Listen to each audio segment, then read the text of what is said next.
और अयोध्या नगरी में एक अश्राप लगा हुआ था परीक्षित जी कि जितने राजा हुए हैं सब संतानहीन थे, संतानहीन। किसी ने शक्ति की है, भक्ति की है, जब पुत्र की प्राप्ति हुई है।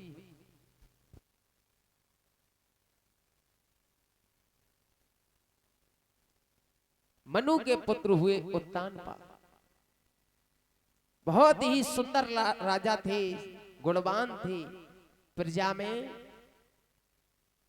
किसी भी प्राणी को, किसी भी चीज को कमी नहीं आने देते थे।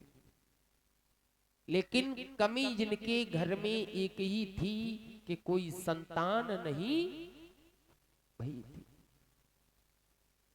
मैया सुनीति बैठी हुई है, और महाराज सुनीति का मतलब होता है सुमित सुंदर नीति में सुगुण। जिसके गुण विचार सुंदर होते हैं उसे ही हम सुनीति कहते हैं। एक नहीं है परीक्षित जी, 5 सुख बताए हैं। कौन कौन से? पहलो सुख निरोगी काया, दूसरे सुख होए घर में माया, तीसरो सुख सुलक्षणी नारी, चौथो सुख सुत आज्ञाकारी, पचमा सुत नंगर के बास। शरीर में अगर कोई कष्ट नहीं है, कोई रोग नहीं है, कोई दोष नहीं है, तो सुख की बात है।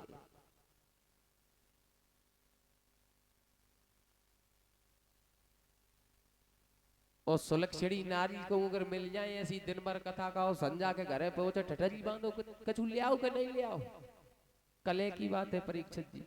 कथा सुन रहे हो, लला को खुंदर मचाया है, पुलिस आए समाज में आपको उठाए, तो इससे बड़ा दुख की कोई बात ही नहीं है।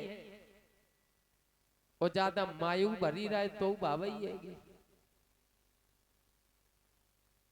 बैठी बैठी मैया सुनीति रो रही है, बारे ईश्वर एक घर में पुत्र हो जाता, मेरा आंगन भरा भरा हो जाता। महाराज उत्तानपाद कहने लगे, सुनीति तुम नहीं जानती हो, भगवान की अगर इच्छा होगी तो घर में पुत्र जरूर प्राप्त हो जाएगा। सुनीति बोली, महाराज हमें तो नहीं लगता है कि हमारे घर में पुत्र।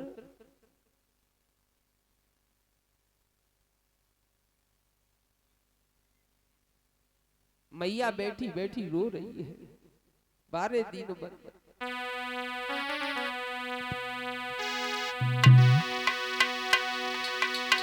की भरी गौखिन मेली,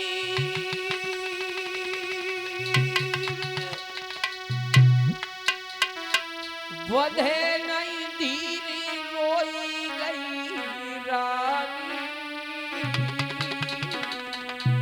सिद्धू भैया और नहीं घर में कोई संतान, सैया हो गई है बदनामी।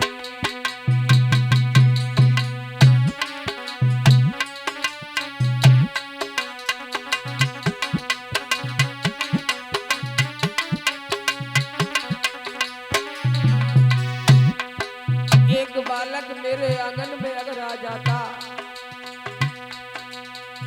आंगन हरा भरा हो जाता। कोई तुमको निबल कहाई और पालक कहाई, तुम्हारी रानी तुम्हारी रानी तुम्हारी रानी। हई तनी कह के रोई गई महारानी, हई तनी कह के बिलख गई महारानी।